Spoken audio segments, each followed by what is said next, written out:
no fear. Immigrants are welcome here. No hate, no fear. Immigrants are welcome here. No hate, no fear. Immigrants are welcome here. No hate, no fear. Immigrants are welcome here. No hate, no fear. Immigrants are welcome here. We will say it every time, protesting is not a crime. We will say it every time, protesting is not a crime. We will say it every time, protesting is not a crime. We will say it every time, protesting is not a crime. Hello everyone, thank you for coming out on such a cold and chilly day. I'm going to say it one more time. We have signs up here, we have hand warmers up here, so if you want some at any point, come up and have them. My name is Julia. I organize with University of Minnesota Students for Democratic Society. I'm co-emceeing today with my co-MC Aspen. And we're out here today because on Saturday, we lost another person in the cities to the hands of murderous ICE agents. Can I hear shame?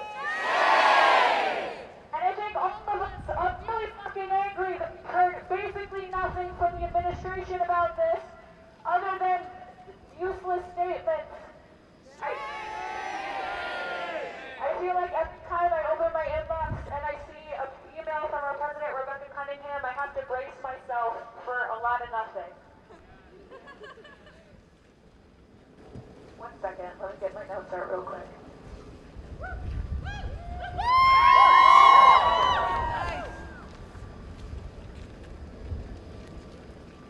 Please bear with me. We had our original MC had to drop out today because they live in South Minneapolis and their home and neighborhood is so excessively tear gas that they got sick overnight.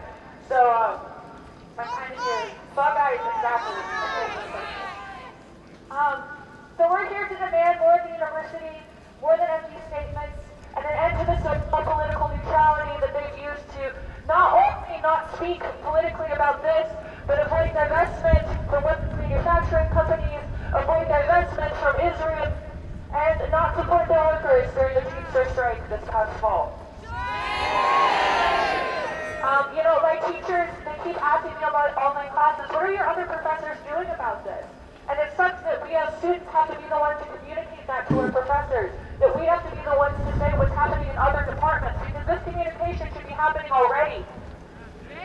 Our professors are working overtime to come up with plans for their own classrooms, when this is a process that we should be working on collectively as a community.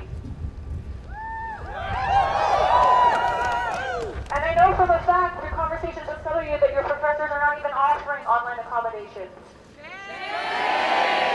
That you're told that if you can't come in person, that you might as well quit the class. Is that fair? Is that fair? No. Is it fair for our fellow students who are afraid to leave their homes? No. Absolutely not.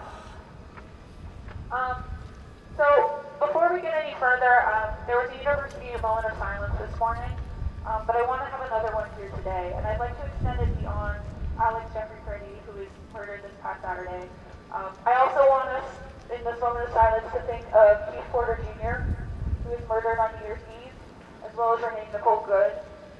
I want us to think about the reported 32 people who died in ICE custody in 2025, the 6 who have died confirmed in detention centers this year, and those whose deaths have gone unjustly unreported as well. I want us to think about the 3 members of the Ogawa Sioux tribe who are currently, to my knowledge, still being held hostage just 20 minutes from here. I want us to think of the people who have gone missing, people who have been brutalized, people separated from their loved ones. Please take this time to think about them and honor them all.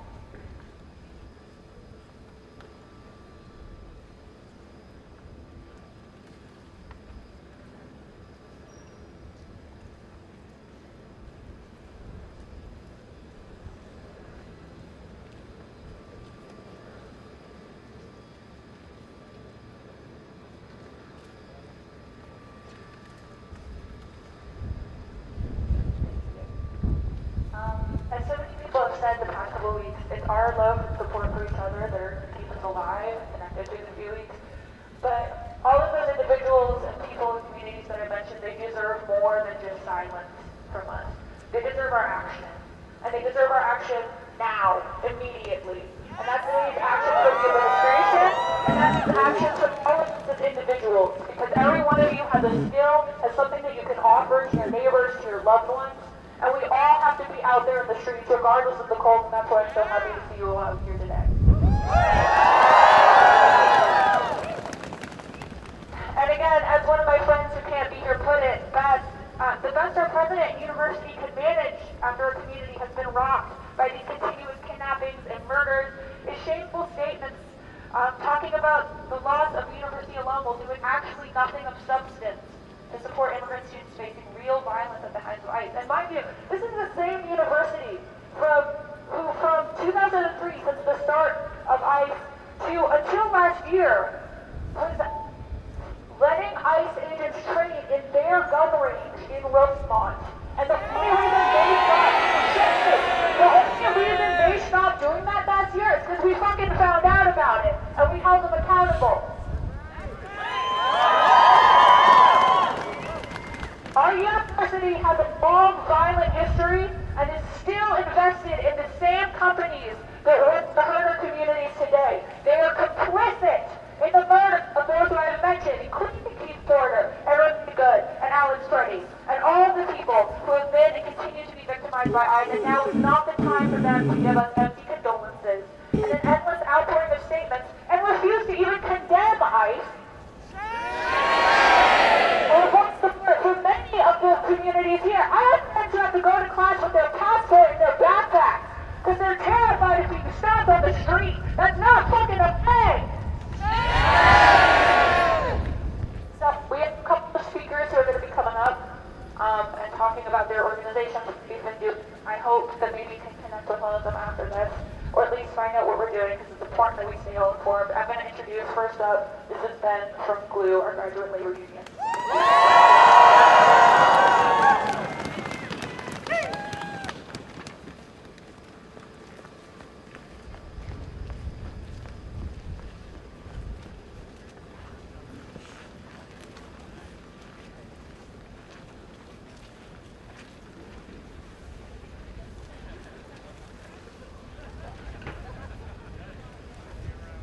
Hey everybody, my name is Ben Lewis. I am the president of the Graduate Labor Union here at the University of Minnesota. Our union represents 4,000 graduate workers here in Minneapolis, St. Paul, and Duluth. We teach classes, run labs, grade papers, and drive cutting-edge research that happens at this university. While we stand here, the terror that the city has endured throughout the course of Operation Metro Surge continues. Our neighbors are getting brutalized, beaten bloody by masked federal agents, people of color being grabbed off the streets. There are grad workers that refuse to sleep anywhere but their lab or office for fear of traveling home alone. And devastatingly, I cannot blame them. Our neighbors are being are showing up to work bruised and bloody. People are being kidnapped by an unaccountable federal force and sometimes not seen again. 5-year-olds are being grabbed off the street, and now 2 Minnesotans have been killed. One of them a University of Minnesota alum. In spite of the very clear and present danger that ICE's presence and occupation poses to our university community, the University of Minnesota has done precious little to ensure our safety. Instead, the university as a whole has resorted to tepid statements and largely non-tangible commitments, while its response to ICE's threat has been outpaced by individual departments and schools within the university. The gravity of this situation, however, requires a well-thought-out, concrete response from the university system as a whole. While the addition of policy making many buildings on campus have access, giving many classes the ability to move hybrid formats is a welcome change, these policies do not go far enough.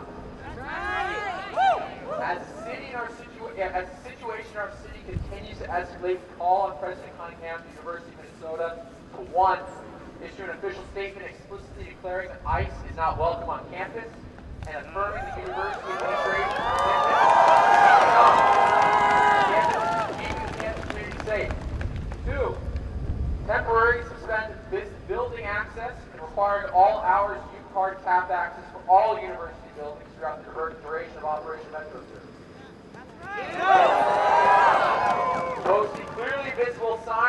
entrance of all university buildings, which explicitly affirms that the building in question is private property, communicates staff access policies, and states that ICE and other law enforcement agencies are prohibited from entering the building without a valid judicial warrant that must be shown to a designated university staff member or official.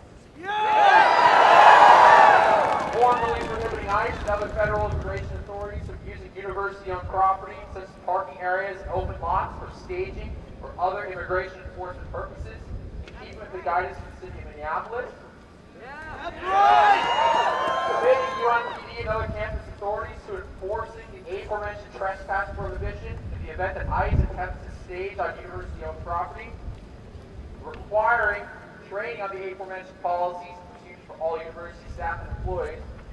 And finally, a shutdown on Friday 1:30 in observance of the day of action called for by the Somali Student Association of the University of Minnesota and other student organizations.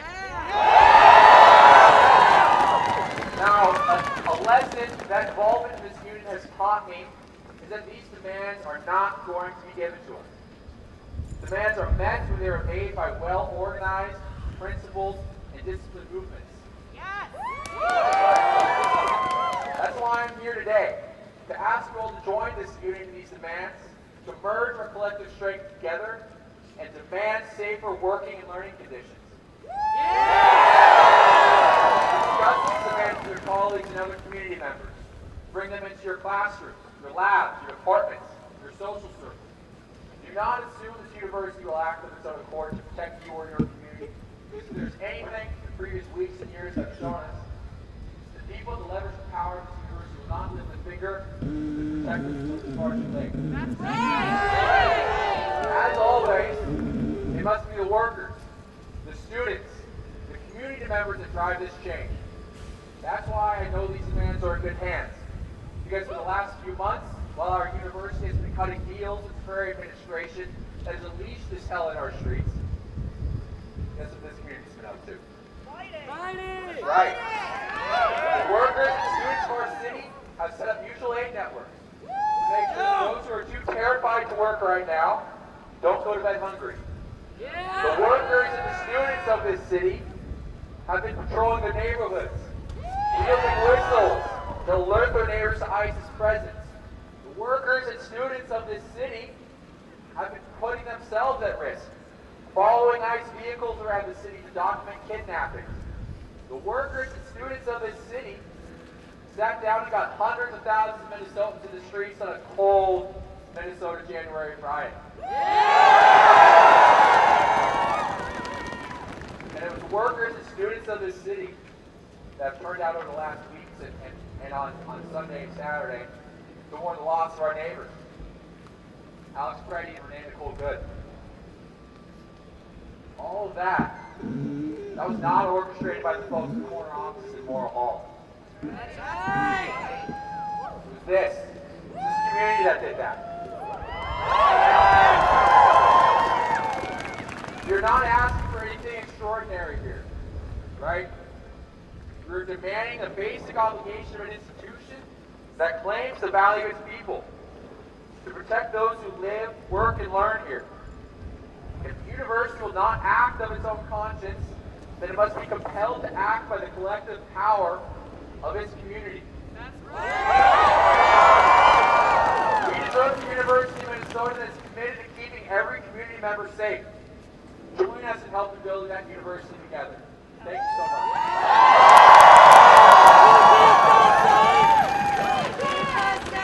Who keeps us safe? We keep us safe. Who keeps us safe? We keep us safe.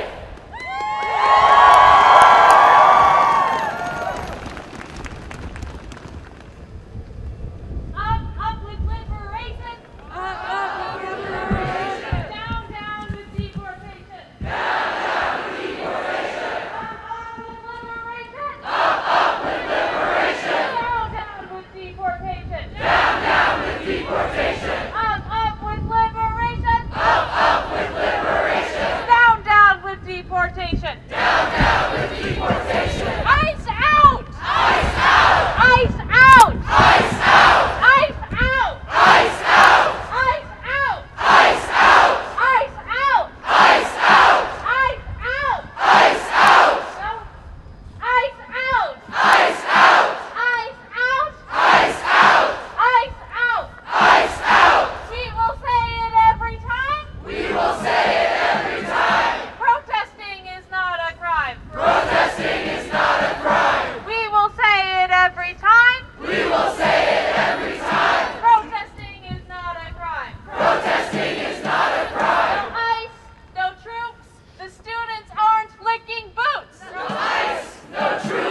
Now you all just heard about the failures of the university administration, but I want to address the state government next, because there are some issues there as well, unfortunately. As you all know, yesterday morning, the federal forces occupying our city executed another civilian observer. This brutal, inexcusable murder, like that of Renee Good, was carried out in broad daylight in the middle of the street in front of dozens of other observers by a violent, hyper-militarized agency sent to enforce the will of empire and an unruly population. Alex Pretti, an ICU nurse and UMN graduate, was savagely beaten, pistol whipped, and shot almost a dozen times by ICE while attempting to assist a woman who was also being attacked. Pretti, like Good before him, was not, despite the rhetoric of the American regime and its state media outlets, a violent domestic terrorist, but rather, he was a kind-hearted, peaceful observer, trying his best to legally defend the community which he loved from the brutal government enforcers roaming its streets. That's right! And as horrible as Pretti's murder was, we must continue to keep in mind that when these federal enforcers feel comfortable in slaughtering white, middle-class citizens like Pretti and Good in broad view of the entire nation, it is a terrible thing to imagine what they are doing to the impoverished, undocumented people of color they kidnap and lock away in their concentration camps throughout Texas and Florida, where cameras cannot reach and the only news the country receives are the medical reports of men being strangled to death, women being systematically raped, and children suffering alone in their cells.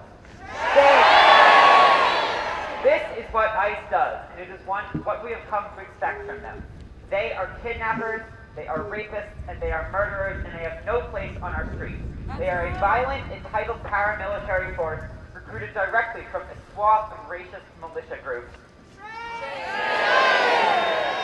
in order to aid the ailing American regime in its efforts to brutalize and terrorize people of color in the heart of empire. If there is any such thing as a legitimate law enforcement body in the U.S., it is clearer now than ever that ICE is not such a body. When considering law enforcement bodies, however, it is essential to remember that although the federal apparatus may draw significant attention to the few instances of token resistance put up by state officials, it only does this as anti-factor consent among the base to the deployment of municipal occupying forces. Not because the Democrats or any state agencies like the MPD or the SBO have actually offered significant resistance to the militarized federal killers searching for victims on our streets. In fact, these agencies have appeared all too eager to fall in line with what the federal agent desires, suppressing protests, arresting and brutalizing protesters, and pressing charges against activists for the crime of speaking up. Local and state police departments have protected ICE every chance they get, standing guard at the Whipple, shielding their hotels from noise demos, and swarming in their dozens to crack down on rioters in the aftermath of every new ICE murder. Democrat politicians, meanwhile, have also not stepped in to protect us from the vicious occupying force roaming our streets. But rather, they have urged us to remain impotent and complicit, to tone down our rhetoric, and to protest only in non-destructive, police-approved manner. This reality has, unfortunately, been obvious to those of us who recognize the Democrats and the DFL for what they are. Something of a controlled opposition party designed to placate the people of America with the illusion of choice. This may be a difficult pill to swallow for those of you who still wish to believe that the Democrats will help us. But we have seen, time and time again, that they will not be the ones to save us. ICE, although its brutality has gained much more media attention under Trump than under the Democrats, was still funded by the Democrats. They gained funding increases every time the Democrats had the chance to give them a funding increase. They gave it to them. Donald Trump, although the blood of Good and Pretti certainly stains his cankered hands, is not some unique evil who has taken America hostage. Donald Trump is simply a particularly abrasive and incompetent individual whose bluster and bravado has had the effect of exposing aspects of the American regime that the Democrats and more competent Republicans were intelligent and coordinated enough to keep under wraps from the underlying motivations of American foreign intervention to the true nature of American law enforcement apparatus. The federal occupations of cities like Los Angeles, Chicago, and now Minneapolis are thus nothing more than a panicked, disorganized attempt by a failing empire to crush the awakened population back into the dirt, a crackdown so violent and haphazard that our ailing government has resorted to extra back to the silence, fear, and complicity. Shame! In conclusion, I'd like to address Governor Walz and Mayor Frey directly. You have not resisted ICE. You have not resisted the federal government. All you have resisted is the will of your own people. Your civil your MPD, your sheriff, your guardsmen have thrown me and my comrades in jail, gassed us feet, and peppered us with munitions in the streets, and pressed charges against us for the crime of protesting the very federal occupiers you claim to oppose. ICE does not need more oversight. ICE does not need more training. ICE does not need body cams or mask bans or markings on their vehicles. ICE needs to be abolished in total and mercilessly prosecuted.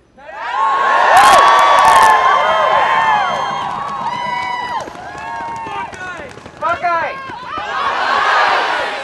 And to all of you gathered out here in the cold, continue the general strike starting on the 30th. Build alternate structures of power. Don't just critique Trump and the government. Don't even stop at critiquing capitalism as a whole. If we are to win, we all must look into and educate ourselves on genuine alternatives to our current models of power and governance. The pigs are organized, and we must be too. Thank you.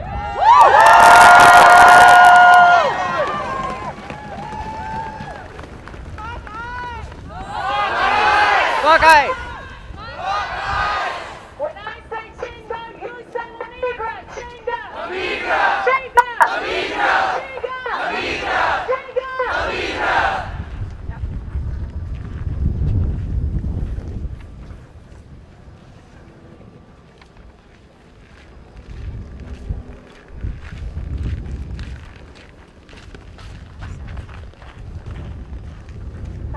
Oh, there we go. Okay.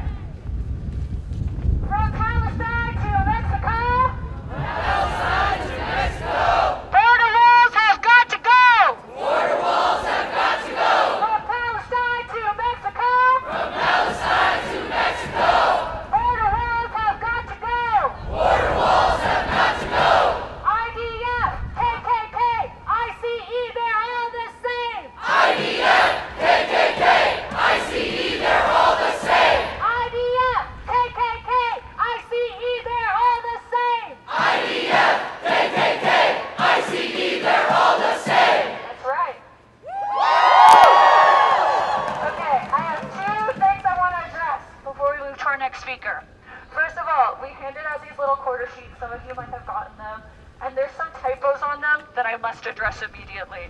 First of all, we're going to be, if you've seen the Graduate Hotel that's just down there on Washington, has been hosting ICE agents now for several weeks.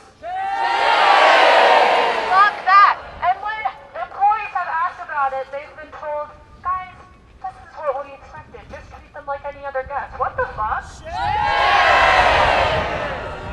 So we've been down there pretty consistently holding noise demos, which is something that we are inspired to do by our friends over at Sunrise Movement Twin Cities. It's a pretty fun time. You should come out. We're having another one. The flyer said January 26th, but we wanted to say January 28th, this Wednesday at 8 p.m. And second of all, we're going to be having a decontamination training. As you've been seeing, if you've been out on the streets, they've been using a lot of different chemicals. They've been using tear gas. I forget the name of the long green gas, but it's fucking terrifying. If you want to know how to better help your friends on the streets, how to help yourself if you are caught in those situations, we're on a little training about it Friday, January 30th, 4 p.m. and 216 Pillsbury. So come out to that. Anyway, now I'm going to be introducing our next speaker. This is our speaker from Students for Justice in Palestine. We're going to talk about the connections between the fight in Palestine, the fight here with ICE. Give it up.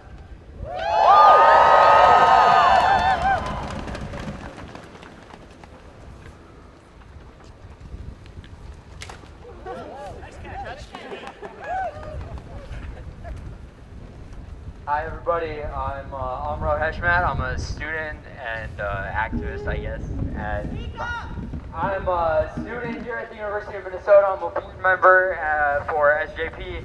And I just, first of all, I want to thank everybody for being out here in this like ridiculous cold. It is brutal out here. Everybody's faces are red, our fingers are about to freeze off, but everybody's out here regardless.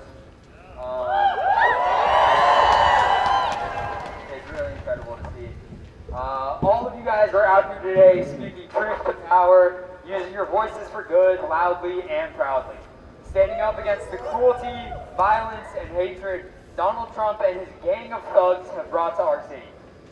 In December 2025, the federal government initiated Operation Metro Surge, during which thousands of DHS agents have terrorized our streets, destroying families, arresting and abducting children, and executing American citizens in broad daylight. And those very same people will call us hateful. They'll call us rioters, or agitators, or even terrorists, all for the sin of standing up against brutality. But we know their playbook. We've seen this before. And it could not be clearer that we are here out of love. Love for our community, love for our neighbors, love for each other. ICE has no place in our city, and we are here today to scream it from the rooftops. And we will not stop until our voices are heard, from the mayor's office to the White House. We will not stop until ICE is out of Minneapolis and out of this country.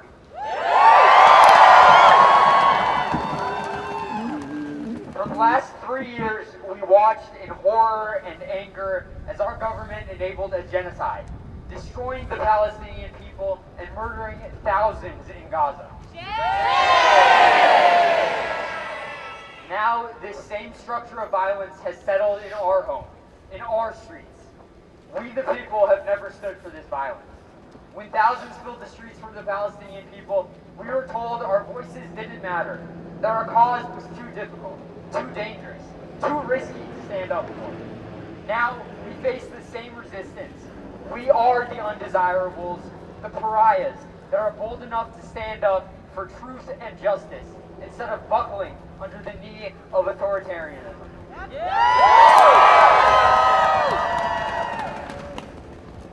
On January 7th, ICE murdered an innocent woman, Renee Good, for the crime of caring for her neighbors. On January 24th, ICE murdered an innocent man, Alex Pretti, for the crime of protecting his community. These deaths are just a few examples of ICE's cruelty, of their inhumanity. How many more will die before we get more than strongly worded letters and empty speeches from our leaders here in Minneapolis?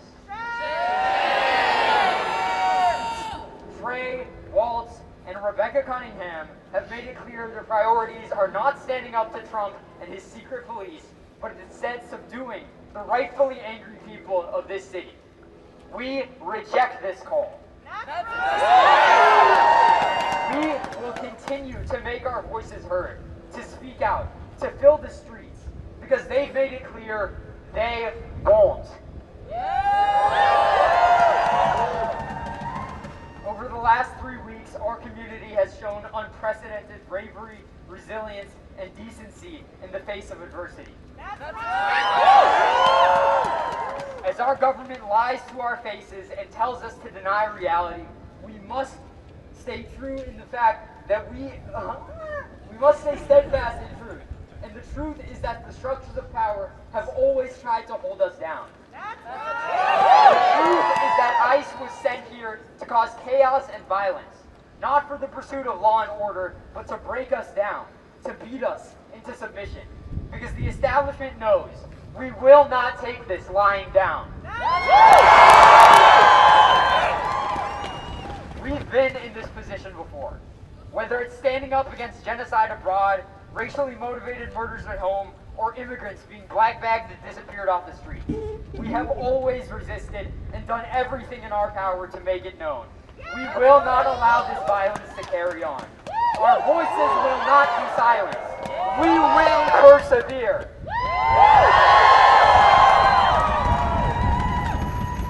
I leave you all with a quote by singer Ephraim Winek. The soldiers with their specialists and the pigs with their guns cannot stop the lost ones and the desperate ones and the driven ones. So come on, friends, to the barricades again.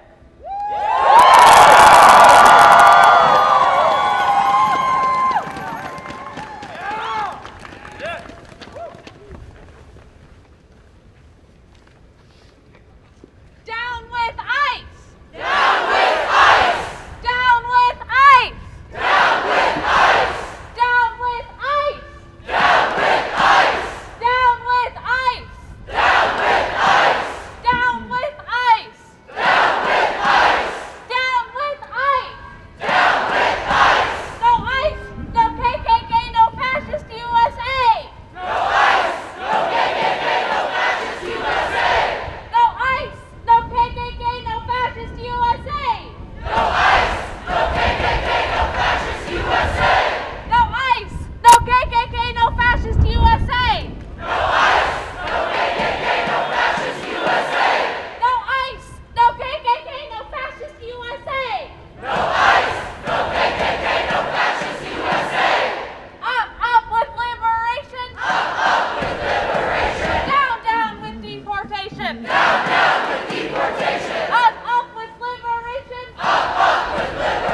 next speaker from Ask Me.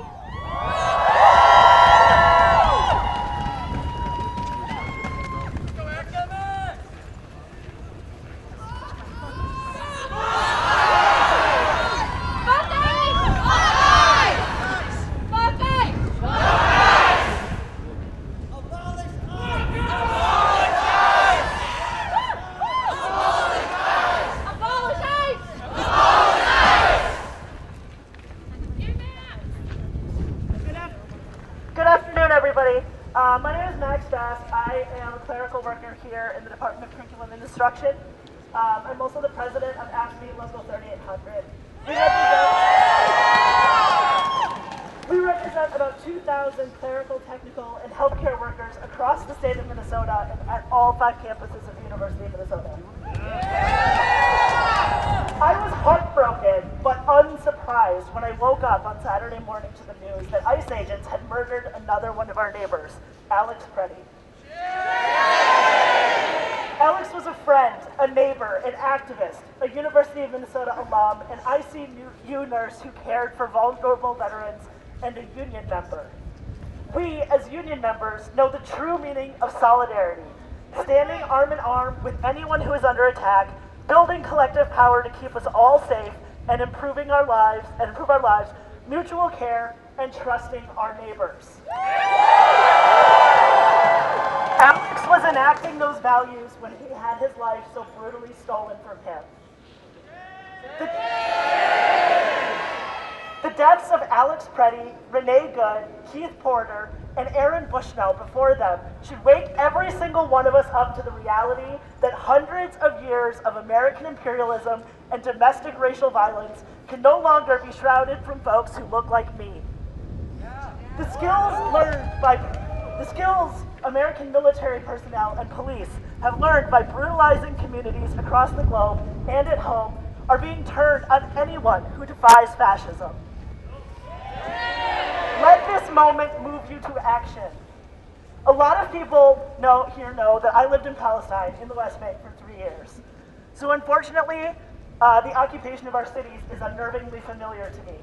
The tear gas, the quote, less than lethal munitions, the sound grenades, the brutalization of people in the streets, the murder of people in the streets, and the immediate ransacking of their dead bodies. I learned a lot of what I know about solidarity, resistance to empire, and steadfast perseverance from Palestinians, from resistors, mothers, youth, and leaders. The most important thing I learned was that rage has a place and can move us to action, but sustained survival of our values and long-term commitment to taking on fascism requires hope, love, and solidarity. So let your rage out. It is justified in this moment. Let it move you to action. And do not lose sight of why we are in this work, to build a better world. 10 months ago, I wrote these steps. It was those steps. 10 months ago, I stood on those steps over there, alongside GLU leaders and hundreds of members of our university community, to demand that Rebecca Cunningham and university leadership take proactive action to protect our university community from the threat of ICE in the wake of an abduction of one of our graduate students. We have repeatedly asked the university for clear answers and a transparent strategy to protect the campus community. We have asked what areas of campus are designated as private and how those boundaries will be enforced. We have asked whether university will commit in writing to not share employee or student information with ICE or DHS unless legally compelled to do so. We have asked whether UNPD and university security will intervene if ICE breaks the law or trespasses. We have asked for mandatory university-wide Know Your Rights trainings for all staff and students, and we have asked for what support exists for students or workers who are afraid to come to campus or are detained.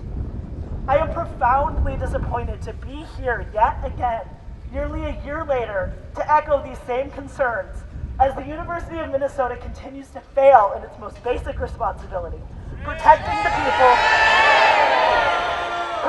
the people who work, learn, and seek care here. We are now living with the consequences of the universities and the state's inaction. Our members have already reported sightings of armed ICE agents near campus, staging just across the street from their workplaces. The university is allowing agents to sleep on campus comfortably in the graduate hotel. Frontline staff have been left to figure out for themselves how to respond if masked armed agents show up at their buildings. Members of our union who work as security guards have received little to no guidance on how to interact with ICE, what authority they have, or what procedures to follow. Healthcare workers report that patients are canceling their medical appointments because they feel like sitting ducks in our clinics. Teachers have told us that parents are keeping children home from university-affiliated childcare programs because they do not feel safe. And staff at those centers report feeling frightened for the safety of the children in their care. It is only a matter of time before violence strikes another member of our campus community. Today, we stand together with GLU and other unions and campus groups to issue our joint demands to the University of Minnesota, which Ben has already so eloquently enumerated. We are inspired by the bravery and organizing of members of our union and our community who are stepping up to fill the gaps that the university has left. But individual action cannot replace institutional responsibility. That's right. Workers, students, patients, and families should not have to improvise their own safety. We call on all workers, students, and the community to join us in the fight. Get involved, whether through your union, community organizing efforts, or student groups, or by continuing to show up in support of workers and students. As Ben said, these demands are so necessary to our safety. These demands that are so necessary to our safety will never be met without a collective and well-organized movement of students and workers. We must continue to demand together a safe campus. Until the university acts, none of us are truly safe. Who keeps us safe? We keep us safe! Who keeps us safe? We keep us safe! Thank you.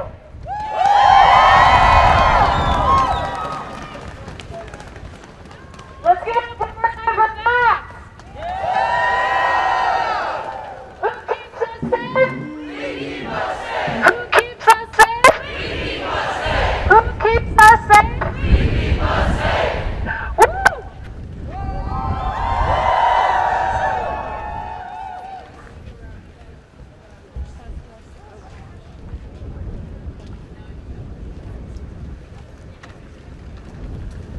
I'm gonna make do with this one. Okay. Boots on the ground! We're here to shut this shit down! Boots on the ground! We're here to shut this shit down! Boots on the ground! We're here to shut this shit down! Boots on the ground! We're here to shut this shit down! Boots on the ground! We're here to shut this shit down! Boots on the ground! We're here to shut this shit down!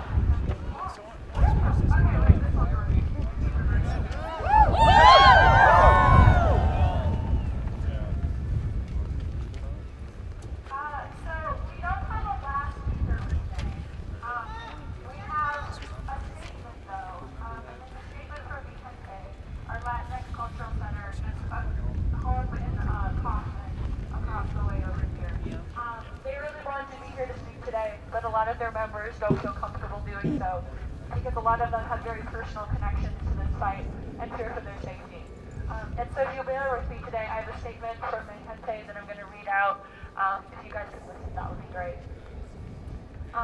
Dear Vicente and LSCC community, before we begin, we want to acknowledge and sincerely apologize for not being present here today as a full community. This was not an easy decision. At this moment, our community is carrying deep fear, grief, and uncertainty.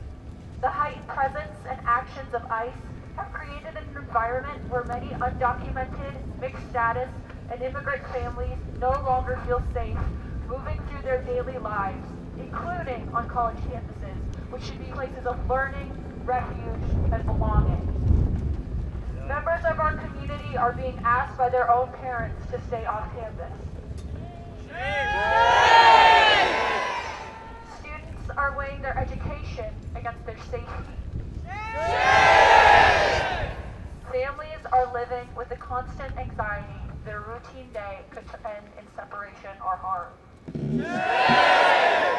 This is not normal, and it is not acceptable. That's right. Mi Gente stands firmly with immigrant communities who are being disproportionately targeted and traumatized. We reject fear as a governing tool and affirm that our community deserves dignity, protection, and the right to exist without intimidation.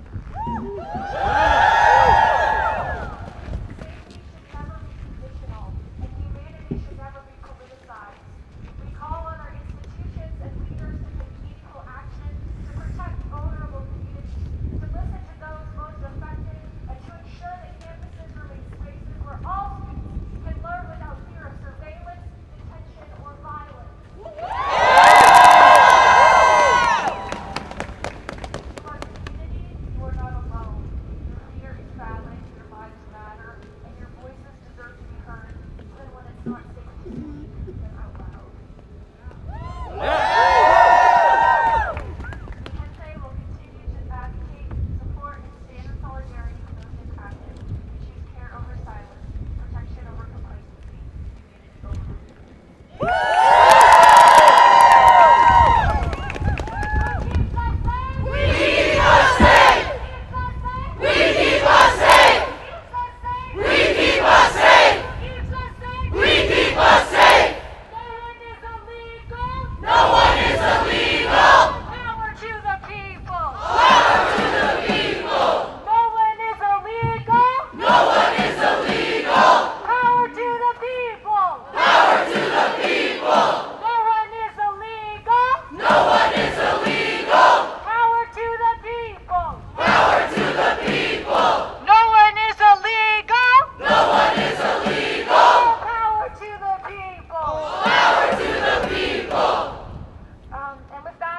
our speaker program today. But before we go, I want to remind us of those dates again. Thank you to all the supporters and all of you for coming out here, even though it's cold as hell. And also for all of our wonderful speakers who came today.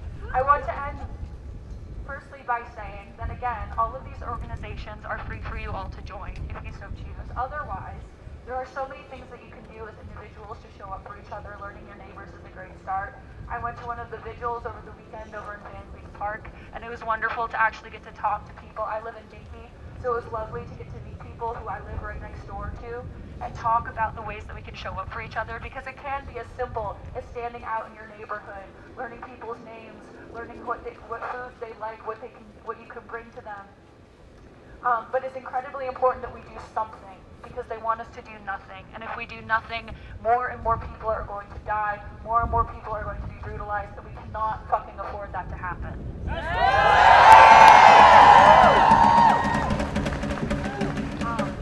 So, ICE remains at the Graduate Hotel. Shame. Yeah, we'll be back there 8 p.m. this Wednesday, so please join us if you're interested. Additionally, reminders, January 30th in 216 Pillsbury, we're going to be having a decontamination training for those who are worried or want to learn more about how to deal with the fuck-ass chemicals they've been spraying on protesters.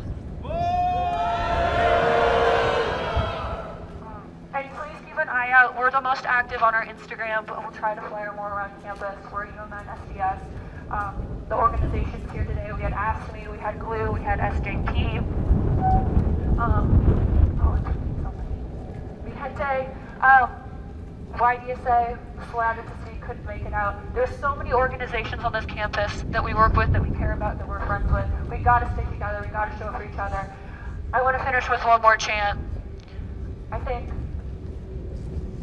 who keeps us safe? We keep us safe. Who keeps us safe? We keep us safe. Who keeps us safe?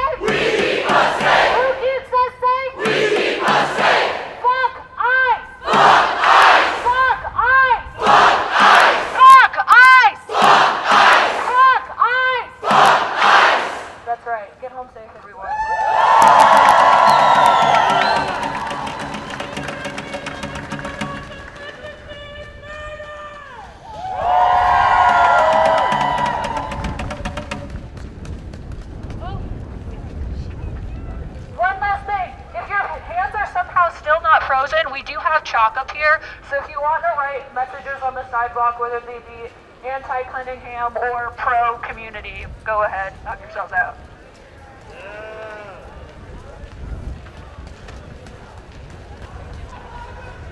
Hi, Juliet, right? Yeah. I'm Tyler Church. Hey! How are you doing? Good, how are you? I am tired. I was wondering if there's anyone I can speak with? Yes, the answer is yes. Let me see if the best person is me or something. Alright.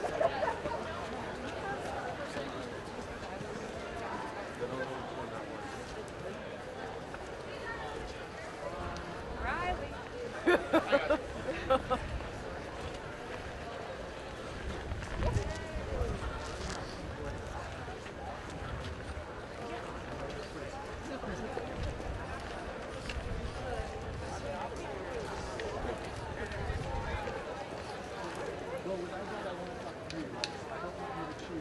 Oh, my sign. Thank you so much.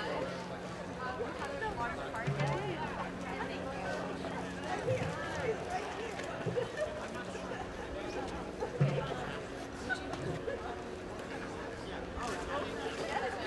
What's up? How you doing? Good. How about you? I'm fucking cold. Hi, you're involved in SDS, right? You know the Awesome. deal, All right. right? Well, firstly, thank you for doing this. Okay. Really, really awesome. Secondly, I'm an organizer for a neutral campus. Yeah, so I'm also just kind of leading some stuff with ice controls on campus. If you want, I'd be happy to just like, do you guys have like an email I can kind of like shoot information about regarding that? Okay. I do have Instagram. Do you want me to forward stuff to Instagram? Cool.